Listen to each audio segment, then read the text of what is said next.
Okay, just got this G-Wagon in for key fob concern. The key fob isn't locking or unlocking, so I just got those guys missing that. You can check that video out. So now to just do the normal inspection that I do on every car. Just make sure there's nothing else crazy going on with it or anything. Luckily, I work on this car every year, so I'm pretty familiar with it, and I keep up. Like, every time I do a service on it, of course, I inspect everything then as well. So the last time I had it, if I'm not mistaken, there wasn't anything wrong with it. Not that I remember. But nevertheless, I look over the cars every time I get them, so just to see anything obvious here. Feel the fan bearing and the belts and things. All that looks good. No leaks coming from this oil filter housing. That's a really common leak source on this. Power steering reservoir as well is. On the back there, you can see it's a little wet. Absolutely nothing to be concerned about. But that's a common leak point. That and like where it slides in the other outlet of this. Okay. These intake manifolds break a lot, but that one's still good. No issues there. Don't really see any leaks or anything. Everything looks pretty good up here. Let's see. There's a little bit of residual oil right there. That's odd. These valve covers don't really leak. And that's far from a leak too. I mean, that's barely sweating any oil at all. I mean, any coolant at all. I do see there's some pieces of this missing out. This is starting to get brittle. It's very common for whatever plastic resin they cast these things out of. You can see here, even with my fingernail, where it's yellow, you see how it's like just turn into powder whenever I press on it a little bit. You can notice that easily whenever it becomes yellow on the edges of them. This plastic is brittle over time and will eventually crack apart. Especially for some reason here on the seam, probably because that's the thinnest part, is when they come down and I guess glue together this black part and the transparent section. The level looks good. I will quote that out though to see if he wants to get a new one of those so it doesn't just spontaneously burst on them. Whenever they're getting brittle like that and you can take your fingernail and just like break off pieces of it, then that's worth addressing at that point. Look at the left side of this engine. No, nothing else really.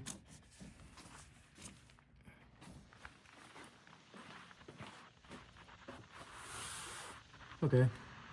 Now I'm going to lift it up and see if there's anything under the vehicle. Check the suspension and brakes and everything up under the car.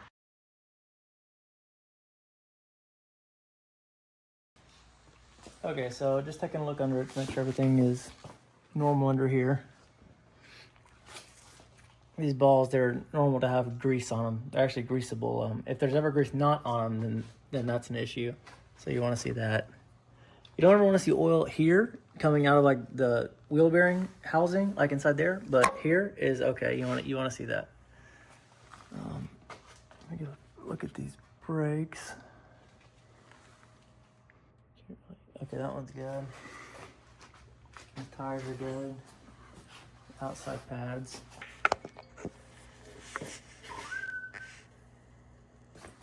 The shop looks good. So does this one. Oh, this looks good.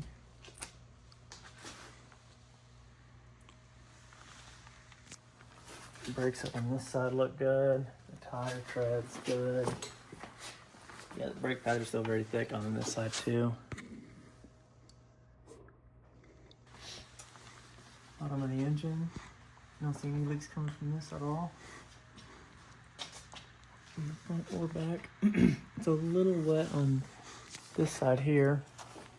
Maybe a small oil pan leak starting to form. It'll be an upper oil leak. And the one above this one, but very, very, very small.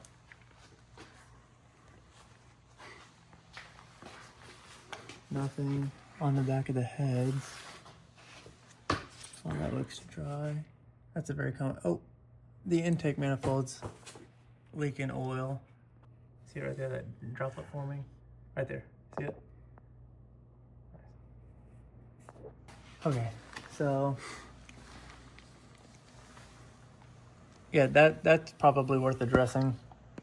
anytime you have enough fluid, whatever it is, to be like forming an actual droplet and dripping off, then I would consider that a leak. Transmission mount, oh, that's collapsed. Now that I think about it, I think that just triggered a memory in me that I think I quoted transmission mounts and motor mounts on this car at some point in the past. You want to do mounts in pairs because that's what determines the driveline angle. If you replace just the transmission mount or just the engine mount, it's going to be off-centered and the drive shaft angles are going to be all off and everything like that. And this also has motor mount dampers here. They I like to replace whenever I do the job as well. Just like wee little shocks for the engine to keep it from moving so much under like high torque. And I can tell this motor mount is, or this transmission mount is collapsed. Just because I'm familiar with how much gap there is between these two, and if I can squeeze my whole knuckle, like the first entire knuckle of my finger in between this gap, I know that's too much. You shouldn't even be able to fit your entire fingernail through there, like your finger all the way to the end of your fingernail. So I know this is completely collapsed. And also you can tell by hanging off this drive shaft, the transmission doesn't move at all. You should be able to kind of like, it should be kind of squishy. You should be able to feel some play in it, and there's no play in that at all. Just feeling the drive shaft, front drive shaft is good. And in this car, oddly enough, they have another wee little drive shaft that goes from the transmission to the transfer case. So you got 3 drive shafts, that one, front one here, and then the rear one here. This all feels good. No transfer case leaks anywhere. I like to check these bushings too to make sure there's no tears in there at all. Sure as not, I don't see anything. That rubber looks good. As well as this rear one here. That looks good. I go into the back. Pretty simple suspension on these. It's solid axle front and rear, so there's not a whole lot. These are the differential actuators. They're hydraulically operated with fluid, brake fluid. They're not leaking. Differential's not leaking anywhere. And then you just got one big coil spring and 2 traditional shock absorbers. They're not leaking. Check these rear brakes.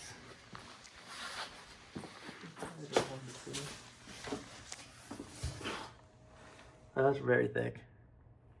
Like 11, 12 millimeters of brake pad on that.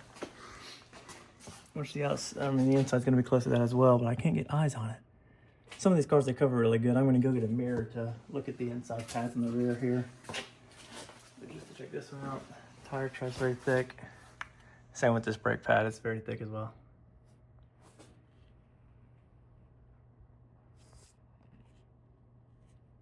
Traditionally with a floating rotor, I mean with the floating rotor, a floating caliper, you'll see the insides a wee bit less, like they'll wear a tiny bit more than the outside because that's what has to press on the rotor.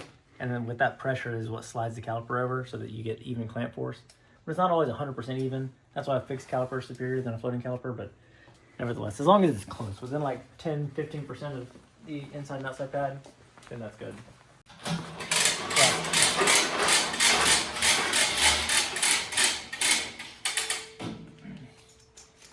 Okay. And then finally, I just like to check the tire pressure and adjust it to where it's supposed to be.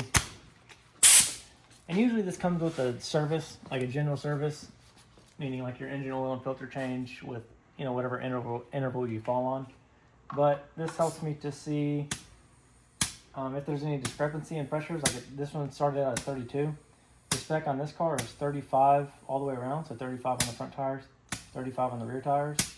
So if I were to check this one just now and it was 32, and then I go to the other side and it's like 27, you know, then I would spin that and start to look for a nail or a crack in the wheel or something like that that would be causing a leak.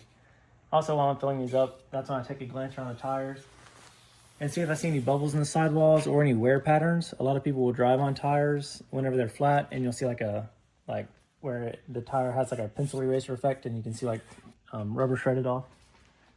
But I just look for all that stuff as I'm filling up the tires. Okay, so this is 36.8, 36.9, so 37, so 5 PSI difference, right? So I'm gonna set this back to 35. And then of course, anytime you adjust the tire pressures on Mercedes, you have to reset the TPMS sensor through the instrument cluster, which I always do afterwards. So with that being 5 PSI different, let me just check over this for anything obvious. Hey, that's a pretty big difference. And he could have done it himself, or maybe he topped off that tire one time on its own, or maybe even it's been replaced, like singularly, which isn't always recommended, but with 5 PSI difference, that at least points to something. At some point, these had to have been filled up differently because you don't just naturally get a 5 PSI difference. So a lot of times I will see that and then come over here to spin the tire and there'll be a nail sticking in it, barely leaking. I don't see anything on this one. These are very low profile wheels, so I'll just check the inside here for any obvious cracks.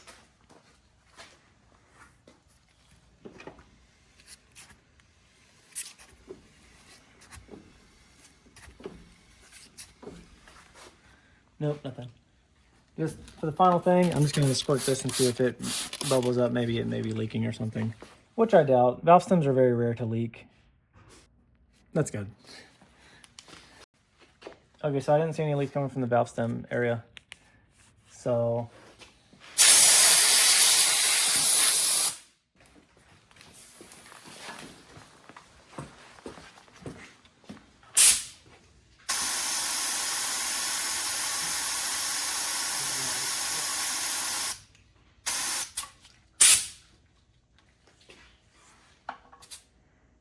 this one's also 44.